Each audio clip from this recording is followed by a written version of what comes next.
ॐ तद्विष्णोः परमं पदं सदा पश्यन्ति सूरयः दिवीव चक्षुराततम्।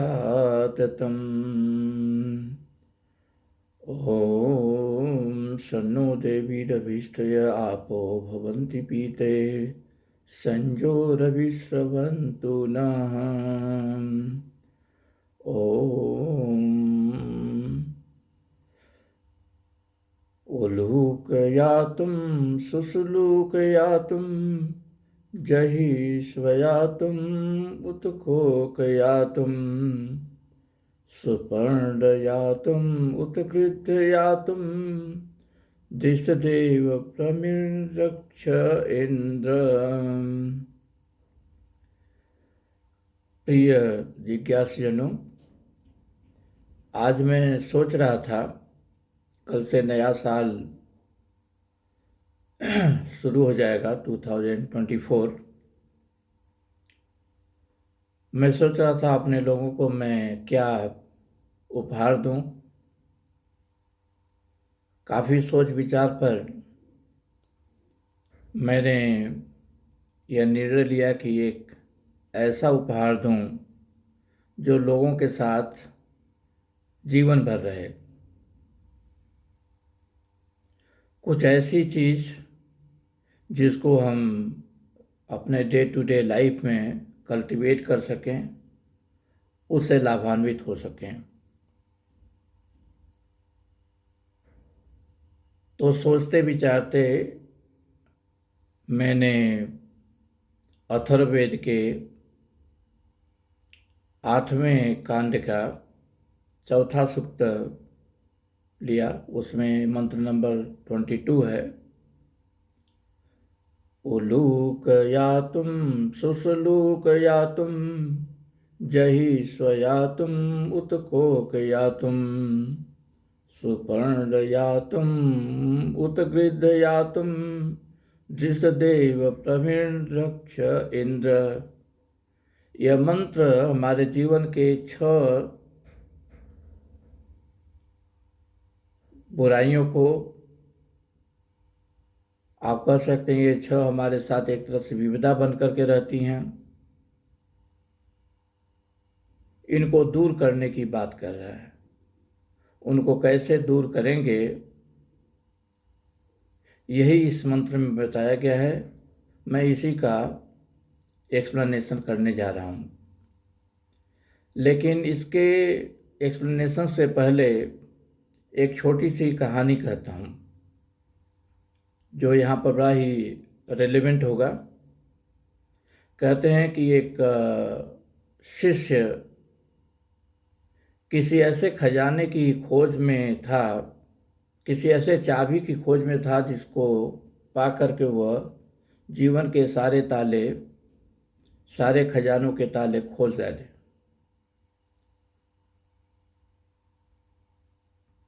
इसके लिए वो किसी गुरु की खोज में निकला।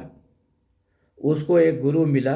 उसने कहा कि मेरे पास एक ऐसा चाबी है जिससे कोई भी ताले खुल जाएंगे, लेकिन इतना महान चाबी प्राप्त करने के लिए तुम्हें महान तपस्या भी करनी पड़ेगी। शिष्य ने कहा, मैं तैयार हूँ गुरुजी। उसके बाद वो शिष्य गुरु के आश्रम में रहा। कई सालों तक गुरु के कथनानुसार सेवा भक्ति में लगा रहा, पूजा अर्चना करता रहा, होम हवन सब कुछ करता रहा, लेकिन गुरु ने उसको वो मंत्र नहीं बताया। 4 साल बीत गए। शिष्य थोड़ा अधीर हो रहा था। एक दिन गुरु के पास गया और कहा कि गुरुजी, आपने जो कुछ भी कहा सब मैंने किया, लेकिन 4 साल हो गए, आपने वो मंत्र नहीं बताया जिससे सारे ताले खुल जाएं। उन्होंने कहा, तुम इतना ही अधीर हो रहे हो तो आज मैं तुम्हें वो गुरु मंत्र बता ही देता हूँ। और उन्होंने बताया कि वह मंत्र और कुछ नहीं है बल्कि ओम है। तुम ओम का जाप करो और इसी से सारे खजाने खुल जाएंगे। शिष्य गया, एकांत में बैठ करके ओम का जाप करने लगा। तभी वो देखता है कि कुछ और लोग हैं, वो भी ओम बोल रहे हैं। कहीं जा रहा था तो उसने देखा कि कोई कथा हो रही थी, रामायण की कथा, वहाँ भी ओम का उच्चारण हो रहा था। कोई भिक्षा मांगने जा रहा था, वो भी कहता ओम भवत भिक्षाम देहि। तो कहा गुरु जी ने हमारे साथ क्या ये छल किया है। वो मंत्र बताया जिसका ज्ञान सभी लोगों को है। तो बड़े गुस्से में, क्रोध में गुरु के पास गया, कहा कि गुरु जी 4 साल तक हमने आपके साथ यहाँ पर समय बिताया। आपने कहा आप बड़ा ही गूढ़ मंत्र बता रहे हैं, लेकिन यह गूढ़ कैसे है? इस मंत्र को तो सभी लोग, एक भिखारी भी जानता है, कोई भी कथाकारक है वो भी जानता है, हर लोग जानते हैं, तो यह गूढ़ कैसे हुआ? उन्होंने कहा कि क्या बताऊं, शिष्य जैसे तुम्हारे जैसे शिष्य बहुत हैं, वैसे हमारे जैसे गुरु भी बहुत हैं, और वो मंत्र बताते रहते हैं। लेकिन मेरे पास एक और मंत्र है, इसे कोई नहीं जानता है, यह मंत्र केवल मैं ही जानता हूँ। ये तुम्हें बता दूंगा तो संसार में जितने खजाने हैं उन सब की चाबी यही है। लेकिन इस मंत्र को प्राप्त करने के लिए तुम्हें हमारा एक काम करना होगा। बोला गुरु जी काम क्या है? गुरु जी ने उसको एक पत्थर दिया, बोला कि तुम इस पत्थर को लेकर जाओ और जा कर के मार्केट में बेचने की कोशिश करो, लेकिन बेचना नहीं, बेचने की कोशिश करना, और इसका सही दाम पता करके हमारे पास आ जाओ और बताओ कि किसने क्या दाम बताया।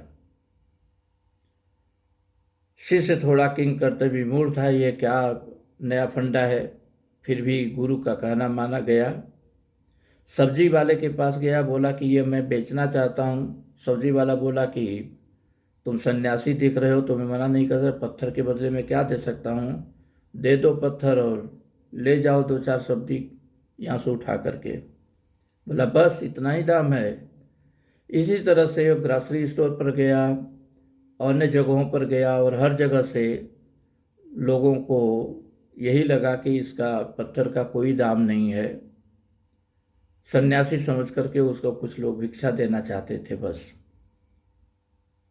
अंत में वो एक जौहरी के पास गया, और जौहरी के पास जाकर के जब पत्थर को दिखाया तो जौहरी ने उससे पूछा कि ये पत्थर तुम्हें कहाँ मिला? तो उसने कहा तुम्हें इससे क्या, तुम इसका दाम बताओ। बोला कि इस पत्थर का दाम मैं नहीं दे सकता, शायद इस शहर का कोई भी जो जौहरी है वो नहीं दे सकता, यह बहुमूल्य पत्थर है।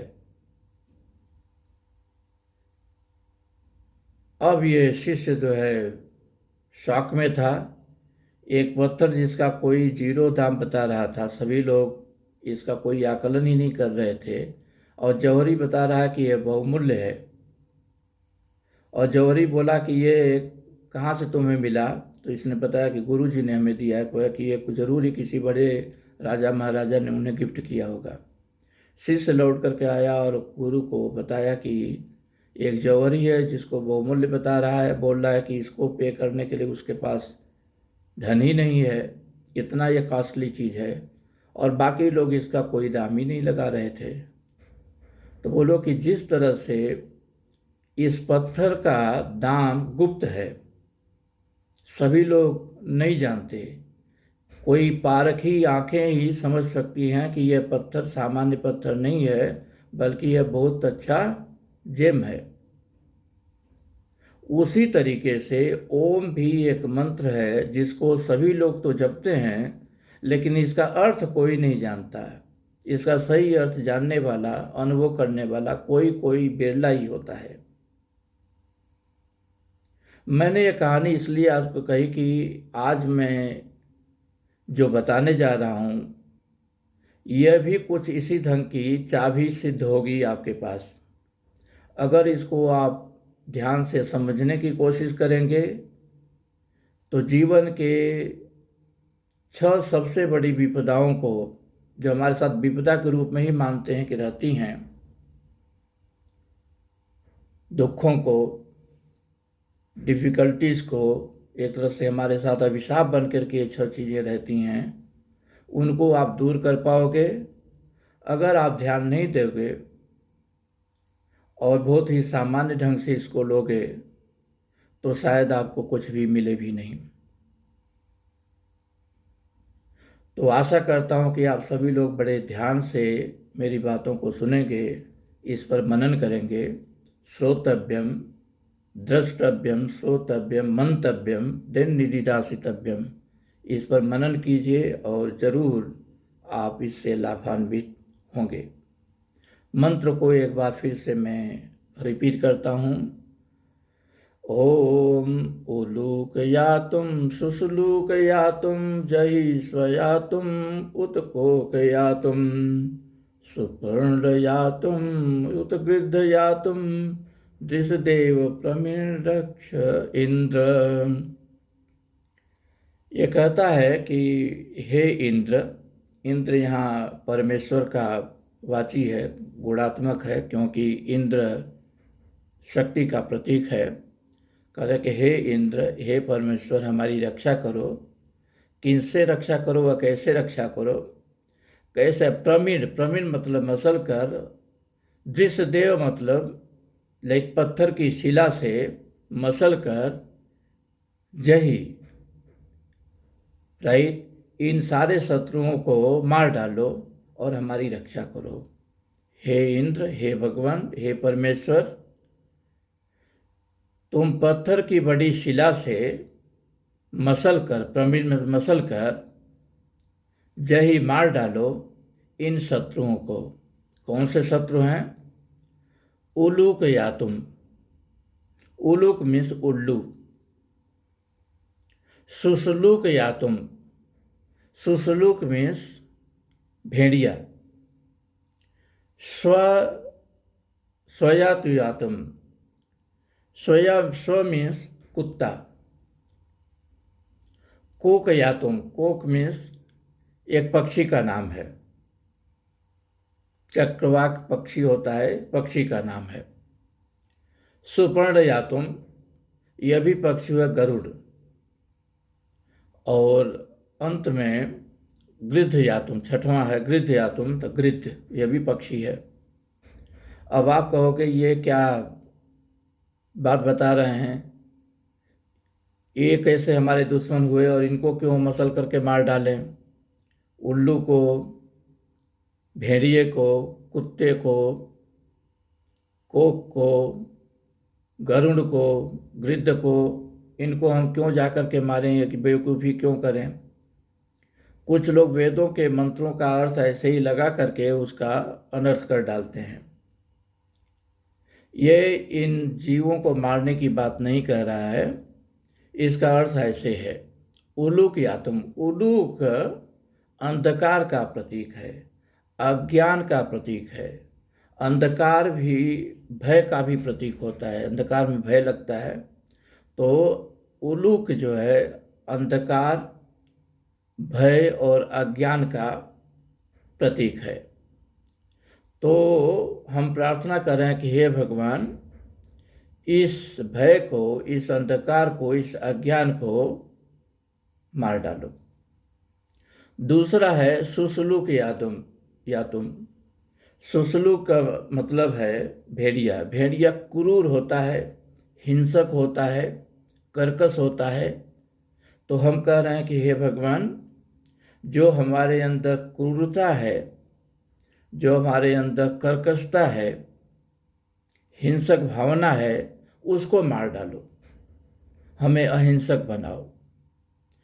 स्वया तो यातुम, स्व मीन्स कुत्ता। कुत्ता क्या चीज़ का प्रतीक है? कुत्ता रोटियां खा करके दुम हिलाता है, जिसने रोटी डाला उसका तो वो जैसे भक्त हो जाता है, लेकिन अपने ही जात के कुत्तों पर भौंकता रहता है।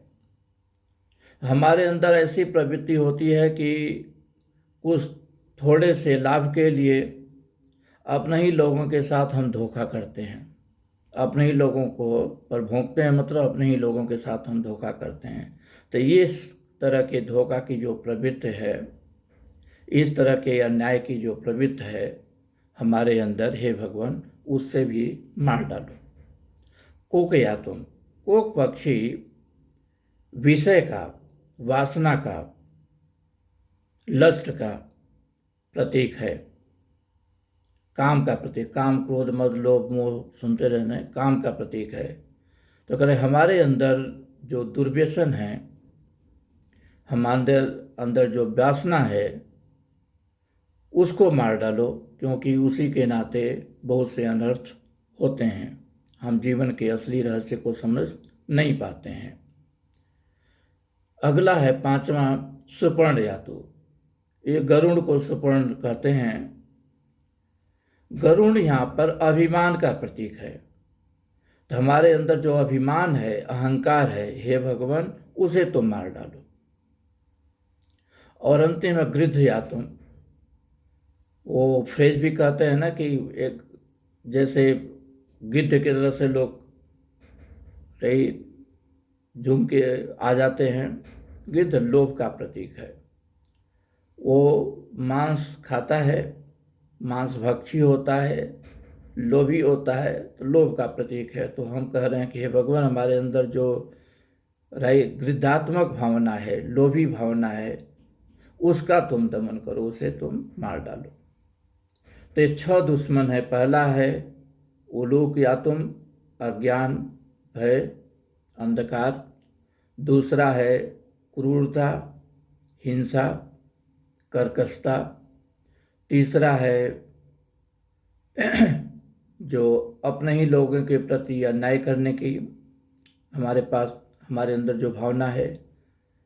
चौथा कोक या तुम, वो व्यसन, लस्ट का प्रतीक है, इंद्रिय व्यसन का प्रतीक है। और 5वां सुपर्ण या तुम, गरुड़ अभिमान का प्रतीक है, अहंकार का प्रतीक है। और गिद्ध या तुम लोभ का प्रतीक है। तो इन 5 दुश्मनों को हे भगवान मार डालो। ये 5 अगर मर गए तो हमारा जीवन बहुत हद तक सुधर जाता है, भगवानमय हो जाता है। लेकिन कैसे मारेंगे? कहते हैं कि उलूक या तुम, अज्ञान है, अंधकार है, भय है। कैसे भय से मुक्ति पाएंगे, कैसे अज्ञान से मुक्ति पाएंगे? इसके नाते इसके लिए हमें किसी न किसी गुरु के पास जाना पड़ेगा। कैसे गुरु के पास? कहते हैं तत्विज्ञानार्थम स गुरुमेवाभिगच्छेत् समित पाणी श्रोत्रियम ब्रह्मनिष्ठम। श्रोत्रियम ब्रह्मनिष्ठम, श्रोत्रिय कठोपनिषद का ये मंत्र है। श्रोत्रिय ब्रह्मनिष्ठ गुरु के पास समित पाणी, हाथ में संविधा लेकर के हमें जाना चाहिए। तद विज्ञानार्थम, उस ब्रह्म को जानने के लिए, ब्रह्म को जाना ही असली ज्ञान है। सारे अंधकार वहीं पर मिट जाते हैं। तो उस ज्ञान को प्राप्त करने के लिए, उस ब्रह्म ज्ञान को प्राप्त करने के लिए हमें किसी गुरु के पास जाना चाहिए जो श्रोत्रिय ब्रह्मनिष्ठ हो। उसके पास समित पाणी, हमें अपने हाथ में संविधा लेकर के जाना चाहिए। जब भी पुराने जमाने में गुरुकुल में जाते थे पढ़ने के लिए, शिक्षा ग्रहण करने, तो संविधा लेकर के जाते थे और वहाँ पर हवन कुंड में संविधा को डाल जाते थे, ताकि इस तरह की सारी बुराइयों का हम हवन कर रहे हैं, सारी बुराइयों का हम वहीं पर जला के भस्म कर रहे हैं, ये प्रतीक होता था। तो संविधा लेकर के किसी श्रोत्रिय और ब्रह्मनिष्ठ 2 शब्द आया है। श्रोत्रिय मतलब गुरु जिसको वेदों का ज्ञान है। श्रुति मतलब वेद, तो जिसको वेदों का अच्छा ज्ञान है। और ब्रह्मनिष्ठ केवल ज्ञान नहीं, शाब्दिक ज्ञान नहीं है, ब्रह्मनिष्ठ है। ब्रह्मनिष्ठ मतलब वो ब्रह्म को रियली जानता है, वो ब्रह्म की उपासना में लगा रहता है, ब्रह्म को अनुभव कर चुका है। कोई व्यक्ति केवल शब्दों का ज्ञान रख लिया है तो वो श्रोत्री तो हो सकता है लेकिन ब्रह्मनिष्ठ नहीं है।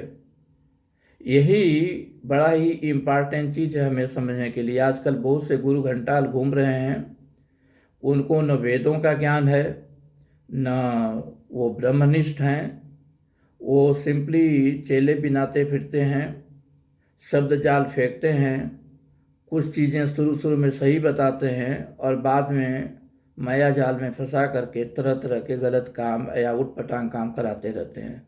कुछ काम ऐसे कराते हैं जो अर्थहीन होता है, कुछ ज़्यादा से गुरु ऐसे हैं अर्थहीन हैं, उनका वैदिक ज्ञान से कुछ लेना देना नहीं होता है, लेकिन शुरू शुरू में कुछ लोग उनके शब्द जाल में फंस जाते हैं। शुरू शुरू में कुछ चीज़ें बताते हैं जो फ़ायदेमंद भी होती हैं, अच्छी बातें होती हैं, लेकिन बाद में कुछ ऐसे कर्म कराते रहते हैं जिससे उनको कभी कोई फ़ायदा नहीं होता है। और जब भी इन शिष्यों को पूछो कि भाई ये कौन सा काम कर रहे हो, तो बोलेंगे कि ये कुछ है, गुरु ने बताया है, बड़ा ही क्लिष्ट चीज़ है और इससे बड़ा फ़ायदा होता है। हमने कहा आपको क्या फ़ायदा हुआ है? तो हमें तो फ़ायदा नहीं हुआ, लेकिन कुछ दूसरे लोग हैं उनको फ़ायदा हुआ है। उनसे जा कर के पूछो तो वो भी बोलेगा ये कि हमें तो इससे फ़ायदा नहीं हुआ है, ये अभ्यास हम कर रहे हैं, लेकिन किसी दूसरे को फ़ायदा हुआ होगा। ज़रूर किसी को फ़ायदा होता है कुछ उटपटांग काम करने से।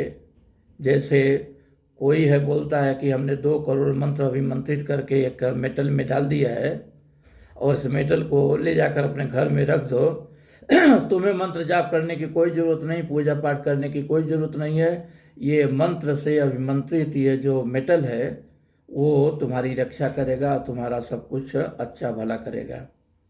कोई मंत्र अपने से मेटल में नहीं घुसता है। मंत्र मन की चीज़ है, खुद ही प्रयास करना है। वैसे भी जीवन में खुद ही प्रयास करना पड़ता है। खुद प्रयास नहीं करेंगे तो कोई कितना भी शिक्षा दे दे, भगवान कृष्ण भी आ जाएं, राम भी आ जाएं, वो भी शिक्षा नहीं दें। न कृष्ण ने न दुर्योधन को शिक्षा दे पाए, न रावण को शिक्षा दे पाए। उसके लिए कोई अच्छा शिष्य भी होना चाहिए। तो शिष्य कैसा, गुरु कैसा होना चाहिए? ओम अज्ञानतिमिरान्धस्य ज्ञानाञ्जनशलाकया चक्षुरुन्मीलितं येन तस्मै श्री गुरुवे नमः। गुरु ऐसा होना चाहिए जो अज्ञान के अंधकार से, जो उलूक या तुम, जो अज्ञान का अंधकार हमारे अंदर है, भय का अंधकार है, उससे हमें अपने ज्ञान की चक्षु से बाहर निकाल सके।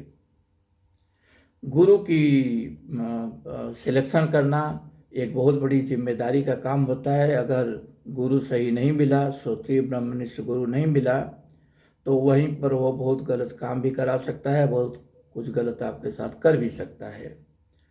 भयं द्वितीयाभिनिवेशतः स्यान् ईषादपेतस्य विपर्यो स्मृति तन्मायया तो बुद्धया भजेत्तं भक्तैकेशं गुरुदेवतात्मा। निधेयमाद्यं सुलभं सुदुर्लभं प्लवं सुकल्पं गुरुकर्णधारं मयानुकूलेन नभस्तेरितं पुमान् भवाब्धिं न तरेत् सात्मः। गुरु ऐसा होना चाहिए जैसे कर्णधार हो। हमारा शरीर अगर नौका के समान है तो गुरु उसका कैप्टन है, कर्णधार है। ऐसा गुरु होना चाहिए। एग्जैक्टली कैसे गुरु की श्रेष्ठता को आप प्राप्त समझ पाएंगे, ये सब जानने के लिए भी हम कुछ न कुछ चीज़ें बताएंगे, लेकिन आज नहीं। गुरु का सिलेक्शन कैसे किया जाए, इसका एक अलग ही हम क्लास लेंगे। आज केवल बताते हैं कि अगर सही गुरु मिल गया है तो आपके अंदर से अज्ञान को, भय को कैसे कैसे मिटा सकता है। बहुत से लोग ये सोचते हैं कि हमारे जीवन में तरह तरह के भय उत्पन्न होते ही रहते हैं, तरह तरह की विपदाएं आती ही रहती हैं और हम भक्ति भी करते रहते हैं। तो यह मान लीजिए कि जो विपदाएं आती हैं यह कोई ज़रूरी नहीं है कि वो रियली आपके जीवन का बाधक हैं। वो आपके लिए शिक्षाप्रद भी हो सकती हैं, जरूरी भी हो सकती हैं।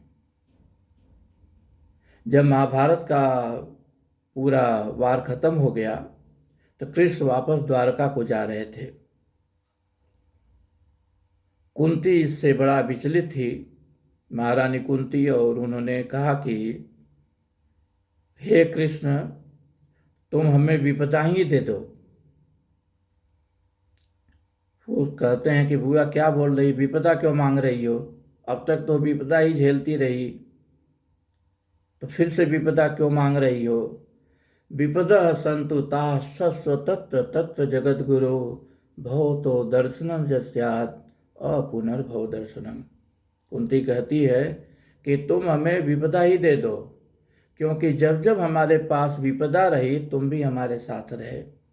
जब विपदा खत्म हो गई, युधिष्ठिर का राज्याभिषेक हो गया, राज्य इनको प्राप्त हो गया, सारे कष्ट दूर हो गए, तो तुम हमसे दूर जा रहे हो। इससे तो अच्छा है कि तुम हमें विपदा ही देते रहो।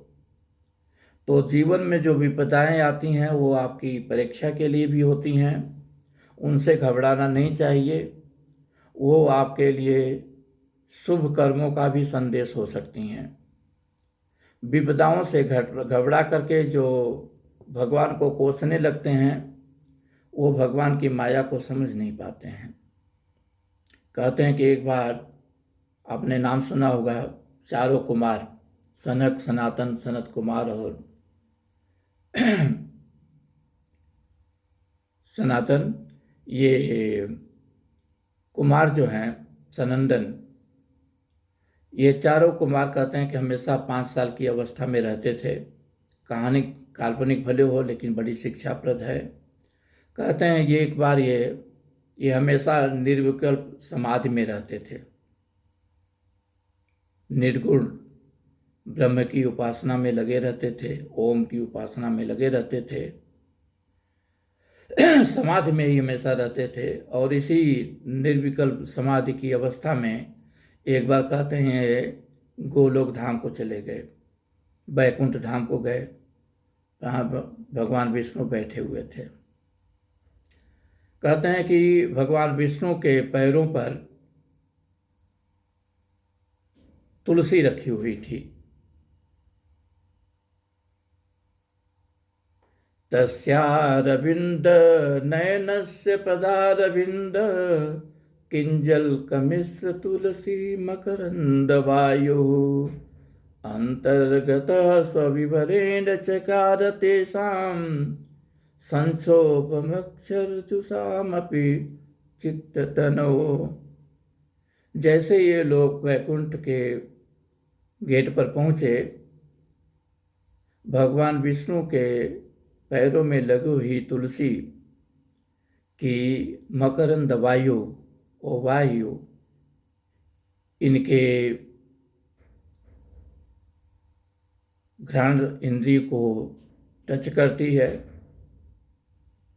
और वो जैसे ही उसकी सुगंध उनको मिलती है, जैसे ही वो मकरंद वायु इनकी नाक में घुसती है, इनके चित्त को, इनके शरीर को ऐसे प्रफुल्लित करती है कि उनकी निर्विकल्प समाधि समाप्त हो जाती है और बोलने लगते हैं समाधि से उठ करके, हे भगवान हमें नरक में डाल दो।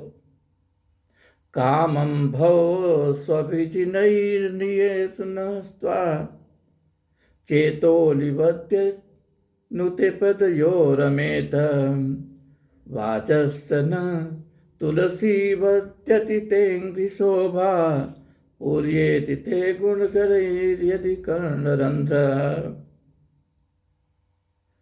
कहते हैं हे भगवान हमें नरक में डाल दो, नरक में डाल दो, कि नरक में डाल दो लेकिन अपनी भक्ति हमें दे दो।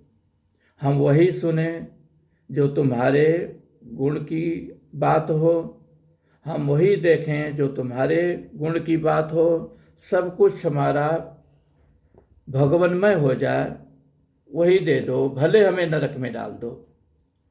तो नरक से मतलब रहित घबराओ, विपदाओं से मत घबराओ। ये सभी तुम्हारे जीवन की परीक्षाएं भी हो सकती हैं। भगवान की भक्ति में लगो। कैसे आपको भगवान की भक्ति में अब लगना है, वो मैं इस सेशन के लास्ट में थोड़ा ब्रीफिंग दूंगा, कैसे हम बताने जा रहे हैं और उसको आप कैसे प्राप्त कर सकते हो। लेकिन बाकी के चीज़ों को भी थोड़ा देख लेते हैं। यहाँ पर कहते हैं दूसरा था सुसलूक या तुम। कहते हैं भेड़िया बहुत ही क्रूर होता है, भेड़िया जो है कर्कश होता है, हिंसक होता है। हमारे अंदर जो कर्कशता है, हिंसा की भावना है, उसे हम कैसे दूर करें। उसे दूर करने के लिए एक दिन मैंने ऑलरेडी एक क्लास लिया था। वो मंत्रों को मैं आज भी बोल देता हूँ, अर्थ नहीं बताऊँगा। और जो लोग नहीं सुने हैं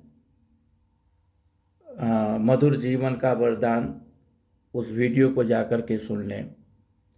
जीवाया अग्रे मधु में जीवा मूले मधुलकम मदेद कृतावसो मम चित्तम उपायसी मधुमन में निक्रमणम मधुमन में परायणम वाचा वदामि मधुमद भूयासम मधु संदृशम। हमारे जीवा के अग्रभाग में मधुरता हो, जीवा के मूल भाग में मधुरता हो, हमारा जीवन ही टोटल मधुरता की परिभाषा बन जाए, तो अपने जीवन में मधुरता लाइए, कर्कशता अपने आप दूर हो जाएगी। आप प्रतिज्ञा कीजिए कि पूरे दिन आने वाले साल में आप सबसे मधुर ही बोलेंगे, अच्छे वचन बोलेंगे, उनके फायदे की वचन बोलेंगे, अपने लिए भी शुद्ध और शुद्ध संकल्पों वाली बात करेंगे। संगच्छध्वम संपदध्वम समो मनांसि जानताम देवा भागम जथा पूर्वे संजाना नाम उपासते। राइट, कोशिश कीजिए कि लोगों के जो अपने लोग हैं उनके साथ चलिए, साथ साथ अच्छी वार्ता कीजिए, उनके मन को जानिए। और ये सब जब आप करेंगे तो अपने आप अपना जीवन मधुरमय हो जाएगा। तीसरा इसमें है स्वया तुम। कुत्ते की बात हो रही है। कुत्ते को रोटी खिलाओ, दुम हिलाता हुआ आपके पास आ जाएगा और उसके बाद अपनी ही जात के कुत्तों को राइट के ऊपर भौंकता रहता है। हम चाहते हैं कि हमारा जीवन ऐसा हो कि हम अपने ही लोगों के साथ कुछ चंद लोगों के हाथ में पड़ करके अपने ही लोगों का नुकसान ना करें। कहते हैं कि सभी लोग जानते हैं जयचंद को अच्छा राजा नहीं माना जाता है। कहते हैं कि उसने औरंगजेब से संधि कर ली थी कि जो भी राज्य जीतेगा वो राज्य औरंगजेब का होगा और जो कुछ भी लूटेगा वो धन दौलत उसके पास रहेगी। और इस तरह से अपने ही लोगों के ऊपर वो हिंदू राजाओं के ऊपर, हिंदुओं के ऊपर वो क्रूरता करता था, लूट मार करता था। इससे बड़ा दुखी होकर एक कवि थे बिहारी, उस जमाने में एक बड़े अच्छे कवि रहे बिहारी। कहते हैं केवल 700 दोहे लिखे हैं, लेकिन वो 700 दोहे बड़े ही मार्मिक हैं। एक एक दोहों के कई कई अर्थ निकलते हैं। तो उन्होंने एक दोहा लिख करके जयचंद के पास भेजा। स्वार्थ सुकृत श्रम विथा देख विहंग विचार बाज पर आए पानी परी तो इन पंचन न मार। इससे न तुम्हारा कोई स्वार्थ सिद्ध होता है, न यह सुकृत है, कोई अच्छा कर्म ही है, अपने ही लोगों को मार रहे हो। और श्रम भी वृथा है, क्योंकि जो कुछ भी तुम राज्य पाते हो तो किसी और को दे देते हो, औरंगजेब को दे देते हो। तो पानी पर आए पर दूसरे के हाथ में पड़ करके हे बाज तुम अपने ही पक्षियों को मत मारा करो। बात तो कर रहे हैं बाज पक्षी की। कहते हैं कि बाज पक्षी को कुछ लोग पाल लेते हैं, उसी से दूसरे पक्षियों को मरवाते हैं। तो कह रहे हैं बाज पनाए पाए, ये बाज तो दूसरे के हाथ में पड़ करके, दूसरे शिकारी के हाथ में पड़ करके तो इन पंछियों जो दूसरे पक्षी हैं उनको तुम मत मारो। यहाँ पर बाज पक्षी से अर्थ प्रैक्टिकली लगाया जाता है कि ये जयचंद के लिए है। दूसरे के हाथ में पड़ने, औरंगजेब के हाथ में पड़ करके ये काम कर रहे थे वो। तो यही है कुत्ते का स्वभाव, जो रोटी खिलाता है उसके पास दुम हिलाता है और बाकी कुत्तों पर भौंकता रहता है। तो कहते हैं कि ये कुत्ते वाली जो प्रवृत्ति हमारे अंदर है, जिससे हम अपने ही लोगों का नुकसान करते हैं, हे भगवान इस प्रवृत्ति का भी हमारा नाश कर दो। तो 3 बातें यहाँ पर हो गई। अज्ञान का नाश, भय का नाश, हमारे अंदर की जो कर्कशता है, क्रूरता है, हिंसा की भावना है, उसका नाश, और हमारे अंदर वो भावना जिससे हम अपने ही लोगों का नुकसान करते हैं, अपने ही लोगों की को हानि पहुंचाते हैं किसी तुच्छ फायदे के लिए। तो इस भावना का भी नाश करो हे भगवान, इनका नाश करो। चौथा है को क्या तुम। कहते हैं कि एक पक्षी है, कहते हैं बहुत ही व्यसनी होता है, लसफुल होता है और व्यसन में पड़ करके ही वो जान गंवा देता है। तो ये कह रहा है हे मनुष्य, इस पर मैं ज़्यादा नहीं बोलूँगा क्योंकि व्यसन वाली चीज़ें बहुत बार ऑलरेडी पहले भी बताई जा चुकी हैं। अभिमान की बात भी जो अगला है, गरुड़ अभिमान का प्रतीक है। हमारे अंदर जो अभिमान है, जो घमंड है, हमारे अंदर जो अहम की भावना है, ये हमारा बहुत बड़ा नुकसान करती है। यही हमें अपने लोगों से दूर कर देती है। हमारे थोड़े से अच्छे दिन आए और हम ऐसे अहंकार में पड़ जाते हैं कि अपने ही लोगों से दूर हो जाते हैं, अपने लोगों का नुकसान करते हैं। और लोलुपता की भावना तो ऐसी है कि हमारे पास कुछ भी आ जाए फिर भी हम चाहते हैं कि दूसरों का लूट लें। ये हमारे अंदर बनी बनाई भावना होती है। तो ये भावनाएं जो दुर्व्यसनों की हैं, अहंकार की है और लोभ की है, हे भगवान ये सारे हमारे दुश्मन हैं, इनका तुम नाश करो। अगर आप चाहते हैं कि ये सारे 6 दुश्मन सचमुच हम नाश करें, इनका भगवान नाश करें हमारे अंदर से, तो यह कोई ऐसी चीज़ नहीं है कि अभी बता दिया और अगले क्षण ये हमारे अंदर से चली गई। यह प्रवृत्ति है और इस प्रवृत्ति को निकालने के लिए हमारे अंदर दूसरी प्रवृत्ति डालनी पड़ती है।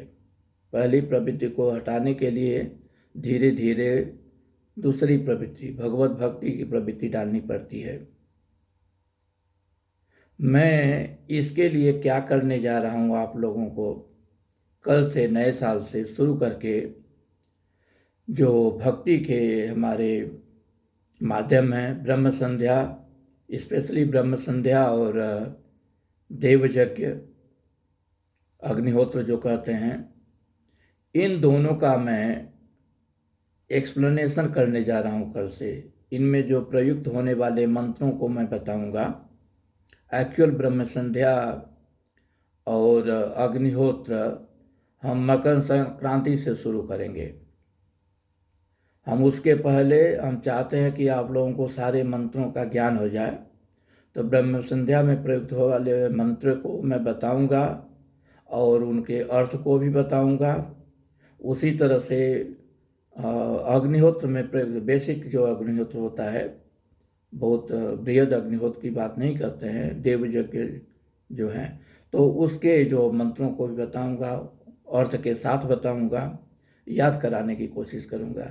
आप लोग हमारे साथ ऐसे लग जाइए कल से कि जैसे ये आपके लिए नए साल का एक नया रिजोल्यूशन है।